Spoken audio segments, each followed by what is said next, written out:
اسرائیل جو پورے خطے کو ڈیسٹیبلائز کرنا چاہتی ہے، جس کا ٹارگٹ پاکستان ہے، جس کا ٹارگٹ پاکستان کی جو افواج ہیں، جو طاقتور افواج ہیں وہ دنیا کی، وہ ان کو بھی کمزور کرنا چاہتا ہے. اور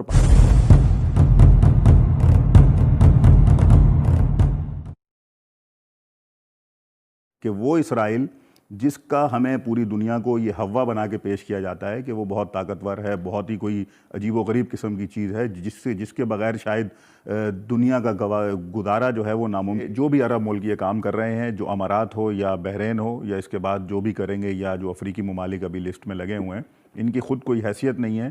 اور کرنے کا مطلب یہ ہے کہ یہ فلسطین کے ساتھ غداری کر رہے ہیں. نہ صرف فلسطین کے ساتھ غداری کر رہے ہیں، ان کی پیٹھ پر خنجر گھونپ رہے ہیں، بلکہ یہ پوری مسلم امہ کی پیٹھ پر خنجر گھونپ رہے ہیں. جس کانسیپٹ کی آپ بات کر رہے ہیں، جس مسلم امہ کی آپ نے بات کی ہے، یہ ان کا اقدام بالآخر مسلم امہ کی پیٹھ پر ایک زہریلے خنجر کے مترادف گھونپنے کے مترادف ہے. اور نہ صرف فلسطین بلکہ جس طرح کشمیر کی بات ہے، یہ نہ انہوں نے پہلے کبھی کشمیر کی کوئی بات کی. اب جب یہ اسرائیل کے دوست بن رہے ہیں، جب اسرائیل کو اس خطے کے اندر یہ ایکسس دے رہے ہیں جو پاکستان کی سراؤنڈنگز ہے، ایک طرف بھارت جیسا ہمارا خطرناک دشمن موجود ہے، دوسری طرف یہ اس کو ایکسس دے رہے ہیں کہ یہاں پر لا رہے ہیں اس کو، جس کی طرف جنرل صاحب نے بھی جو اسٹریٹجیکل پوائنٹ کے حساب سے جو اشارہ کیا ہے، اس کا مقصد تو واضح نظر آ رہا ہے کہ اب یہ کشمیر کے ساتھ بھی کھلی غداری کرنے جا رہے ہیں. تو لہذا ہمیں جو ہے وہ بڑے ہی چوکنے اور بہت ہی ایک ہوشیار طریقے سے رہنا ہے. اور ہمارا جو موقف ہے، ہم خالد قدومی صاحب کو بھی پاکستان کے عوام کی طرف سے، اور ہماری حکومت تو پہلے ہی فلسطین کے لیے جو بیان دے چکی ہے، جو بات کر چکی ہے، وہ بہت واضح ہے. ہم بھی آج اعلان کرتے ہیں اور ان کو ایک مرتبہ پھر اس بات کا جو ہے وہ اپنا عزم دہراتے ہیں کہ پاکستان کے عوام قائد اعظم محمد علی جناح کے فرمان کے مطابق پہلے بھی فلسطینیوں کے ساتھ تھے، آج بھی فلسطینیوں کے ساتھ ہیں، اور تا آزادی فلسطین جو 1948 کا فلسطین ہے، اس وقت تک ہم فلسطینیوں کے ساتھ ہیں کہ فلسطین آزاد ہو، اور اس کو نہیں چھوڑیں گے. ہاں، اب ہمیں جو پاکستان کے عنوان سے جو بات ہے، جس کانسیپٹ کی طرف آپ اشارہ کر رہے ہیں، یہ پوری سچویشن پاکستان پر بھی اثر انداز ہو رہی ہے. ہمیں اس کو بھی نظر انداز نہیں کرنا ہے. آج ہم دیکھتے ہیں کہ نان ایشوز کو جو ہے وہ ایشو بنایا جا رہا ہے. کیوں؟ آخر کیا یہ صورتحال پیدا ہو گئی کہ ایک طرف اسرائیل کے ساتھ کھلے عام تعلقات بن رہے ہیں، دوسری طرف پاکستان کے اندر ایک ایسی جہالت اور ایک ایسی مذہبی منافرت کو بھی جنم دیا گیا. یہ وہ سب سے بڑا نقصان ہے جو اسرائیل کے اس خطے میں آنے سے پیدا ہو رہا ہے. آپ کے روٹس جو ہے وہ موجود ہیں، اگر عرب میں دکھتے ہیں تو باقی جو دیگر مسلم امہ ہے وہاں پر بھی جو ہے وہ انفلوئنس موجود ہے، روٹس موجود ہیں. اور ایک بنیادی سوال یہ پیدا ہوتا ہے کہ ایک نیکسس جو ہے وہ کوئی اور نہیں ہے. امریکہ، اسرائیل، بھارت کا جو نیکسس ہمیں کشمیر کے تناظر میں نظر آتا ہے، یہی نیکسس جو ہے وہ ہمیں فلسطین کے حوالے سے نظر آتا ہے. قدوم صاحب، یہ جو آج کے موجودہ حالات ہیں، جیسے کہ آپ نے ذکر کرا کہ ایمریٹس کے جو ہے وہ اسرائیل کے ساتھ ہونے سے یا بحرین کے اسرائیل کے ساتھ ہونے سے یقیناً کوئی فرق نہیں پڑتا، لیکن یہ اس کا ایک فائدہ ضرور جو ہے وہ یقیناً آپ کو ہو سکتا ہے کہ امت مسلمہ کا جو کانفیڈنس آپ پہ تھا اس میں یقیناً اضافہ ہوگا.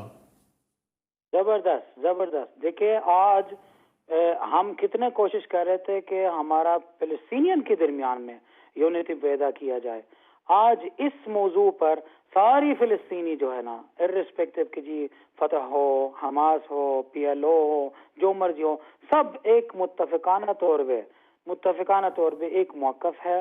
اس پروگرام کو اور اس خطوں کو ریجیکٹ کرتے، کنڈیم کرتے ہیں، اور اس کو فیل کرنے کا ہے. اور اسی طریقے سے کہ کافی عرب ممالک ہے بھائی، یہ جو آپ دیکھ رہے کہ کچھ چند رجیم ہے نا، وہ اسی امید بھی ہے کہ اپنا ٹرمپ ہے یا نتنیاہو ان کو ساتھ دیں، اپنے مسلمان بھائیوں کے خلاف ہے. انفارچونیٹلی میں آپ کو ایک بات بتاتا ہوں کہ ابھی جو صورتحال ہے ریجنل اور انٹرنیشنل لیول، میں ایک چیز بھی مانتا ہوں کہ، اور یہ میرا میتھڈالوجی ہے زندگی میں ہے، ایک چیز اس کو کہتے ہیں بیلنس آف پاور. وہ ایک زمانہ میں ہے کہ 1948 میں کے زمانہ کے سیکنڈ ورلڈ وار کے بعد ہے، ایک پاور تھے، ایک منظومہ تھے، ایک نظام ہے، ایک سسٹم ہے جس میں امریکہ کا عروج تھا. اب آپ امریکہ کے حالات خود دیکھ رہے ہیں. میں یہ نہیں کہہ رہا کہ فالتو باتیں ہیں یا فینٹیسی باتیں کہہ کے کہ جی امریکہ کل ٹوٹے گا. نہ ہم چاہتے ہیں کہ امریکن جو ترقی ہے یا امریکن لوگ یا امریکن عوام کو ان کو نقصان مل جائے. ہمیں صرف اور صرف ظلم کے ساتھ ہمارا لڑائی ہے. مگر آپ دیکھ لیں، ابھی امریکہ جو ہے نا، آپ کے ادھر افغانستان میں ان کے ٹروپس کم ہو رہے ہیں، عراق میں نکلنے والے ہیں، ان کے سیریا میں ان کے ٹروپس بھی کم ہو رہے ہیں. یعنی وہ جو امریکن پولیس جو دنیا میں ہوتا ہے وہ ابھی نہیں ہو سکتا. دوسری طرف سے آپ دیکھ لیں کہ جیسا کہ چائنا، رشیا، ایران اور یہ ہمارا کہ جو ریزسٹنس پاور یہ ریجن میں ہے، کہ ترکی کا ہو کہ ہمارا ساتھ بھی ہے، یہ چیز ہے کہ جو الائنس بن رہا ہے ایک نیا رول آف پاور، نیا بیلنس آف پاور کریٹ کر رہا ہے. اب یہ اس امید میں یا اس خواب میں نہیں رہنا کہ جی بھائی کہ کن فیکون والی بات ہے. اگر ہم لوگ آپس میں یونٹی قائم کریں گے، آپس میں ہم اپنا سیکٹیرین اور ڈفرینسز کو اور مارجنل ڈفرینسز کو اس کو سائڈ پہ رکھیں اور آگے ہمیں سمجھ آ جائے کہ جی ہمارا مشترکہ دشمن آج وہ اسرائیل ہے، جو ان کا فساد اور ان کے ہاتھ ہے ہر ٹینشن کے اندر ہے ریجن میں، اور اس دشمن کو متفقہ طور پہ اس کو سامنا کریں گے. میں سمجھتا ہوں نہ اسرائیل نہ امریکہ ہمارا اوپر کوئی چیز ڈکٹیٹ کر سکے، بلکہ ہمارا عزت اور سربلندی انشاءاللہ تعالی ہوگا، اور مسجد الاقصی کیا فلسطین سارے کے فلسطین آزاد ہو جائے گا، اور ہمارے ساری مسلمان امہ کے مسائل کو حل ہو جائے گا. صرف اور صرف میں آپ کو کہتا ہوں کہ صرف اور صرف اتنا سا رہ گیا ہے جس میں صبر کی بات ہے. یعنی ہم نے اتنے ڈیکیڈز کو، اتنے سالوں سے ہمیں سفر کرنا. میں سمجھتا ہوں کہ اللہ تعالیٰ کے ان شہداء کا خون کا برکت کو کبھی ضائع نہیں کرے گا، اور جیت ہمارا حق میں ہے. صرف اور صرف تھوڑا سا اور صبر کرنا ہے تاکہ ہم اپنے منزل میں پہنچیں گے. اور وَيَوْمَئِذٍ يَفْرَحُ الْمُؤْمِنُونَ بِنَصْرِ اللَّهِ، یہ اللہ کے وعدہ ہے انشاءاللہ تعالیٰ. صابر اس میں کوئی شک نہیں ہے، جیسے کہ قدومی صاحب نے فرمایا کہ صورتحال جو ہے وہ بالکل اسی طریقے سے ان ٹوکن ممالک کی سپورٹ اگر حاصل بھی کر لی جاتی ہے تو اس سے یقیناً امریکہ کو یا اسرائیل کو کوئی ایسا واضح فائدہ نہیں ہو رہا، لیکن امت مسلمہ میں جو ایک تحرک ہے وہ پیدا ضرور ہو رہا ہے. جی آپ کی بات درست ہے.